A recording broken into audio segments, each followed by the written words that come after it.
Historically, I mean, if you wanted to know what a highly secretive Silicon Valley tech startup was actually worth, you basically had to sit around and wait for a leaked memo from, like, some billionaire venture capitalist on Sand Hill Road. Right, exactly. It was a closed loop. Totally closed. The general public was just completely locked out of the room where the future was being priced.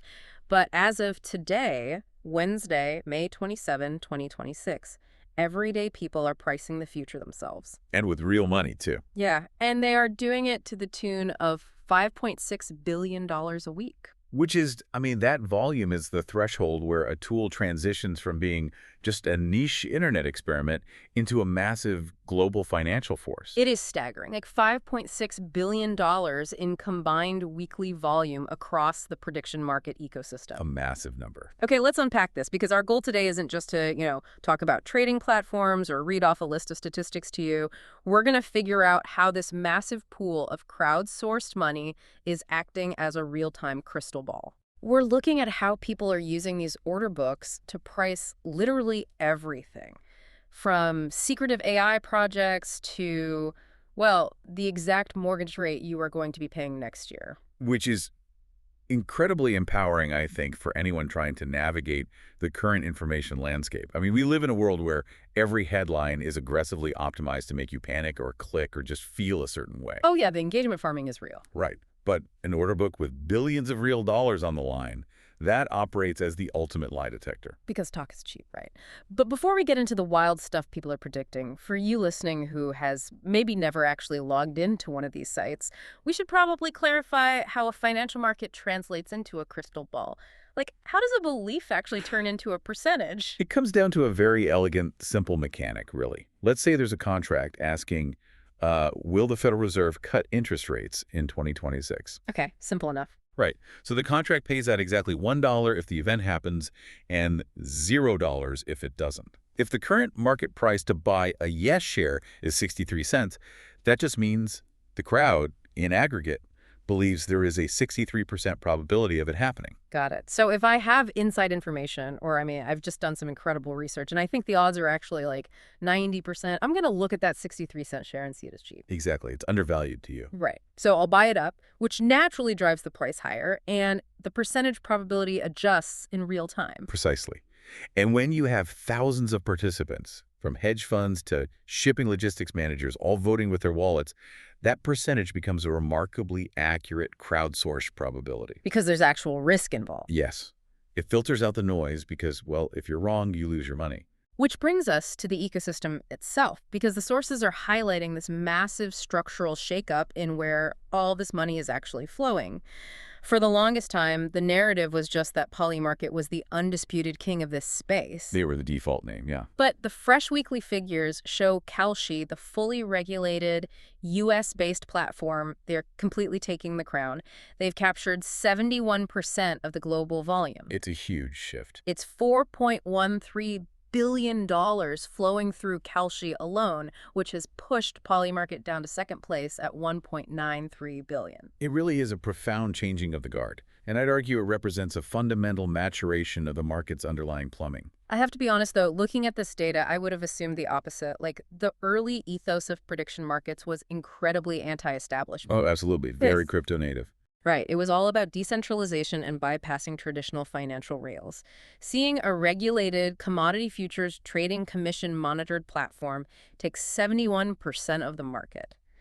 It makes me think the big institutional players care a lot more about not getting their funds frozen than they do about the crypto ethos. Is that what's driving this? What's fascinating here is that you've hit the nail on the head. In the early days, dodging traditional regulation was the main selling point for the early adopters. Yeah, the Wild West appeal. Exactly. But you cannot organically sustain $5 billion a week on rebellious ideals alone. To get that kind of liquidity, you need institutional capital, and you need retail traders moving substantial life savings. Then they don't want to mess around. No, those demographics demand certainty. Kalshi spent years fighting through brutal legal and regulatory hurdles to build a compliant framework. So regulatory compliance isn't like a bug that slows things down. It is the feature that unlocks the floodgates.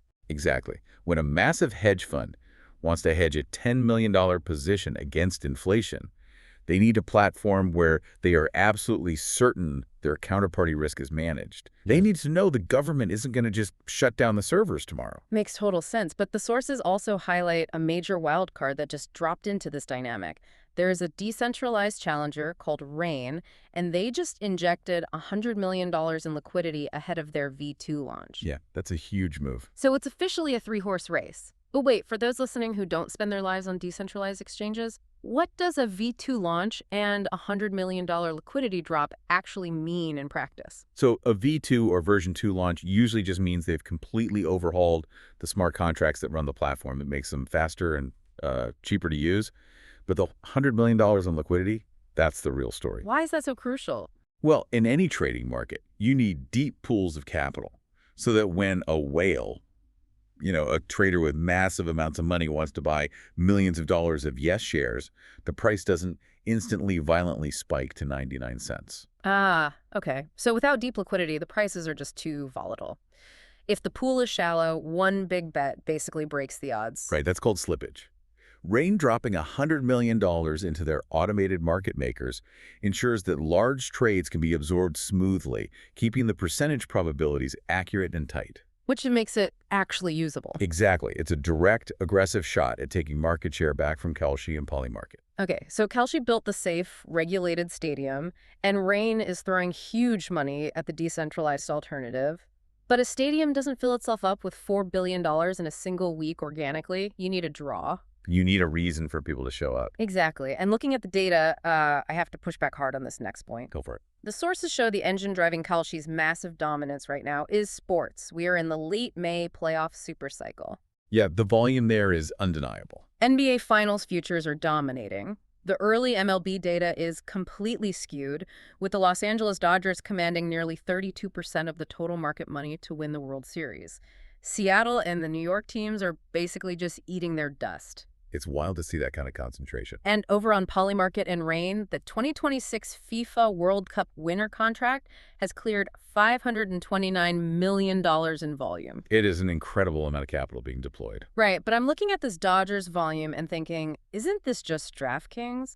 Are we really pretending that a guy betting on LeBron James or the Dodgers on a Friday night is engaging in high-level probability analysis? That's a very fair question. Like, why is sports gambling featured in a deep dive about global prediction markets acting as a barometer for reality? It is a fair critique, and on the surface, a guy betting on the Dodgers looks identical to what happens in a traditional sports book. But the underlying mechanics of how these platforms operate and what happens to that user afterward is entirely different. Traditional sports books operate with a built-in house edge, a margin they take off the top. But prediction markets are peer-to-peer. You are trading directly against another person's opinion. So the odds are determined purely by the market, not some casino in Vegas trying to balance its books. Yes, but the real reason this matters is what happens to the user's capital once they are inside the ecosystem. High-velocity sports trading is acting as the primary onboarding ramp for the entire prediction space. So it's basically an algorithmic pipeline. Think about the user journey. A sports fan comes onto Kalshi because they feel very confident about the NBA Finals. They fund their wallet. They learn the user interface. They get comfortable with the buttons. Right. They learn how a 60-cent share equals a 60% implied probability. They place their trade. But then the NBA game ends. The capital is still sitting in their account, and the platform interface is actively cross-selling them other markets. Oh, wow. It's exactly like downloading TikTok just to watch basketball highlights. The algorithm notices you linger on a finance video for 3 seconds, and suddenly your feed is feeding you macroeconomic content. That is the perfect analogy. You came for the Lakers, and suddenly you're putting $10 on the Fed rate? The liquidity just bleeds over. The sports markets are massive, high-revving engines pulling an unprecedented volume of users onto these platforms. Once they are comfortable with the mechanics, that retail money flows into incredibly complex financial and geopolitical contracts that they never would have sought out on their own. Which brings us to the actual innovation happening right now, because that sports liquidity is bleeding into what I think is the most structurally significant development in our sources today. The private markets? Exactly. Kalshi has the sports volume. Polymarket needed a countermove, and here's where it gets really interesting. They just made a massive one by partnering with Nasdaq Private Market. This completely rewrites the rules of engagement for retail investors. Right. For the first time ever, everyday people aren't just betting on public stocks like Apple or Amazon.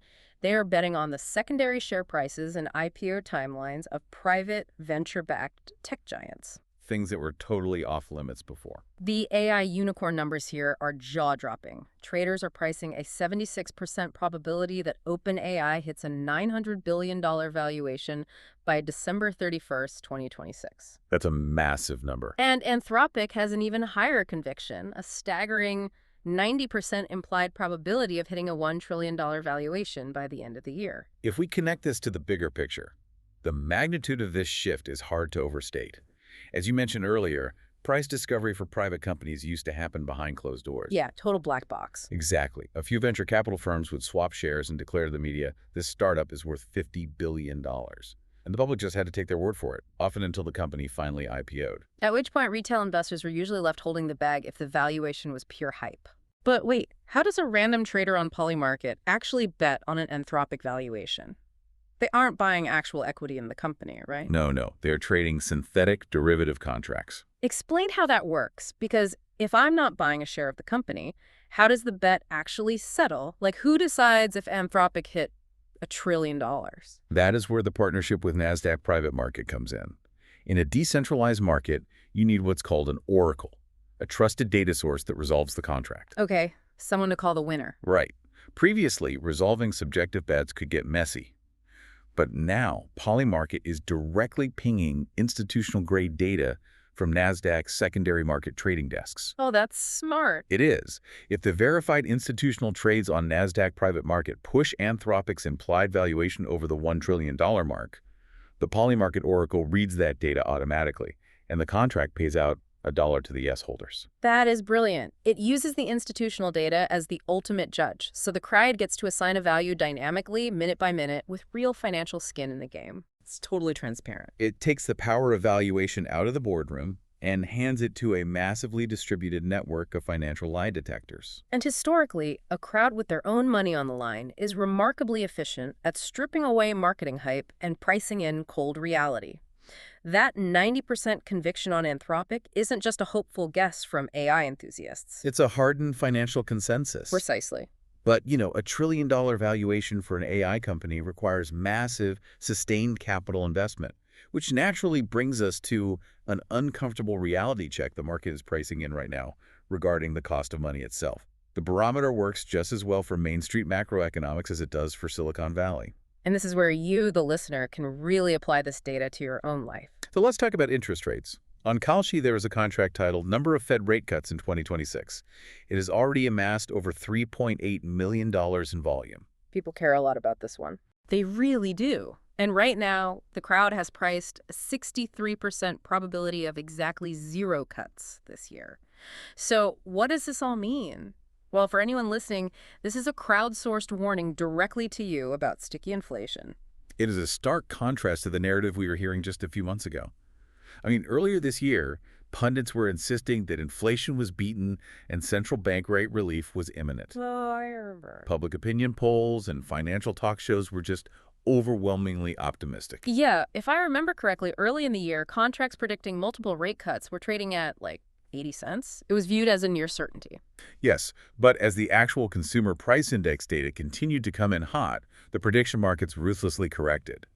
While the pundits were still preaching optimism, the traders looked at the sticky inflation data and started heavily buying the zero cuts position, driving that probability straight up to 63%. So if you are listening to this right now, and you were holding out hope that mortgage rates were going to drop this summer so you could buy a house, or maybe you were waiting to finance a new car, the market is telling you, with real money backing it up, that the cavalry is not coming. It's a higher for longer reality. It allows you to plan your personal finances based on the aggregate intelligence of the market rather than the wishful thinking of a television host.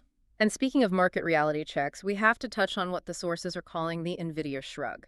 Nvidia just released a massive blowout earnings report yesterday. Huge numbers. And immediately, attention turned to niche contracts, trying to guess if their data center business can push them to a $6 trillion market cap by the end of 2026. Which highlights a fascinating tug-of-war in the order books regarding hyperscaler capital expenditures. Now, for the listener who doesn't spend their week reading Nvidia earnings transcripts, Hyperscaler capital expenditures basically means the tens of billions of dollars that tech behemoths like Microsoft, Google, and Amazon are spending to build these massive, power-hungry AI data centers. Right. And the prediction markets are currently trying to balance the awe of those massive spending numbers against a growing sense of market vertigo. Market vertigo, I like that. Yeah, traders are asking, can these tech giants actually sustain this level of spending forever without seeing a return on consumer AI products? And what's the market saying? Well, the contracts are fluctuating wildly as the market tries to find the ceiling on this momentum. It is the perfect real-time stress test for the entire tech sector. But these prediction platforms don't stop at finance. They are moving into global security. And we need to look at a final major metric from our sources today, which focuses on Polymarket's geopolitical hubs. Yes, following some intense closed-door diplomacy recently, there has been a massive volume spike in a specific contract. Which one? Will the U.S. and Iran sign a peace or nuclear deal in 2026? Now, it is critically important for us to pause here and state explicitly to you, the listener. In analyzing this specific data, we are absolutely not taking a political side. We are not endorsing any specific geopolitical outcome, nor are we commenting on the policies involved. Absolutely not. We are strictly observing this contract as a live mechanical instrument. We are looking at it the same way you would look at a barometer reading atmospheric pressure. Right. So how is the market utilizing this specific contract? They are using it as a quantifiable thermometer for global risk.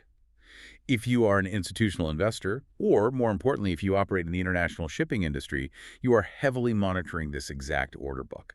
But not for political reasons. No, they aren't looking at it to express a political preference.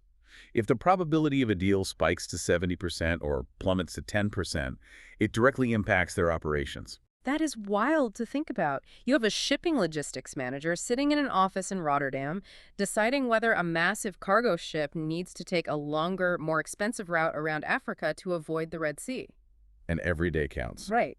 And instead of just reading intelligence reports, they are refreshing a Polymarket contract alongside weather data and diesel fuel prices. If the deal share price drops to 15 cents, they interpret that as an 85% chance of regional instability, and they just reroute the ships. That is the reality of the ecosystem today. The prediction market has become a fundamental operational data layer for global industries. It really is a completely new way to quantify the world. All right, we have covered a massive amount of ground today. Let's synthesize this journey we've just taken. We started by unpacking a staggering $5.6 billion weekly ecosystem, looking at how Kalshi captured 71% of the market by offering the regulatory safety that massive whales demand. While Rain fired back with a $100 million liquidity injection to smooth out decentralized trading. Exactly. We then explored the onboarding pipeline, showing how high-velocity sports betting isn't just gambling. It's the algorithmic funnel that introduces millions of retail users to probability mechanics. Right, pulling them in for a Lakers game and cross-selling them into complex markets, which bled directly into Polymarket's revolutionary partnership with Nasdaq Private Market. We broke down how synthetic derivative contracts and Oracle networks are finally democratizing private tech valuations, resulting in the crowd declaring a hardened 90% certainty that Anthropic hits a $1 trillion valuation this year. And we brought those high-level concepts down to your everyday life, showing how the market's 63% probability of zero Fed rate cuts serves as a crowdsourced warning about your future mortgage rates, while simultaneously acting as an impartial risk thermometer for international shipping lanes. And this brings us back to our core philosophy on this deep dive. Information is only truly valuable when you understand the mechanics behind it and can apply it to your life. These prediction markets offer you a completely unique, unfiltered lens. When you are trying to make sense of the news, you no longer have to rely solely on what pundits claim will happen. You can look at the cold, hard math of where thousands of people are actually putting their own money. It cuts straight through the noise. It forces accountability into the information ecosystem. It really does. But before we sign off, I want to leave you with one final lingering thought to mull over tonight. A question directly pulled from the implications of today's data. We just spent time discussing how the Polymarket and Nasdaq partnership is offering a massive democratized lens into consumer AI valuations like Anthropic and OpenAI. So here's the question. What is going to happen to the broader market and to our culture when this crowdsourced lie detector inevitably turns away from consumer tech and points directly towards secretive defense tech giants like SpaceX or Anduril? It is a fascinating proposition. The transparency we are seeing today is really only the beginning. When the general public finally gets the tools to price the military industrial complex in real time, minute by minute, what does that order book look like? Something to think about as you watch the news this week. Thank you so much for joining us on this deep dive. Keep questioning the consensus, keep looking at the data, and we will catch you next time.